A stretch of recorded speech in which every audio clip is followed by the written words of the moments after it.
21 বার পাঠ করলে মাত্র 3 দিনের মধ্যেই সকল হাজত পূরণ হয়ে যাবে এবং মনের সকল আশা আকাঙ্ক্ষা পূরণ হয়ে যাবে। 100% গ্যারান্টি দিয়ে বলছি, সাথে সাথেই রেজাল্ট পাবেন। এটি অত্যন্ত শক্তিশালী আমল। প্রিয় দর্শক, এখন আমরা জানবো যে আমলটি কখন কিভাবে করতে হবে। আমলটি আপনাদেরকে এক নাগাড়ে 3 দিন করতে হবে। প্রতিদিন একই সময়ে এই আমলটি করতে হবে। আমলটি করার জন্য প্রথমত 3 বার দরুদ শরীফ পাঠ করবেন। এরপর নিম্নোক্ত দোয়াটি 21 বার পাঠ করবেন। দোয়াটি হলো, রব্বি ইন্নী লিমা আনজালতা ইলাইয়া মিন খায়রিন ফাকির।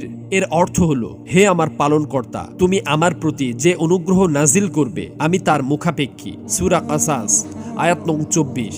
এরপর পুনরায় 3 বার দরুদ শরীফ পাঠ করবেন এবং একইভাবে এই আমলটি এক নাগাড়ে 3 দিন করবেন। ইনশাআল্লাহ এই আমলের বরকতে 3 দিনের মধ্যেই আপনার মনের সকল আশা আকাঙ্ক্ষা এবং সকল হাজ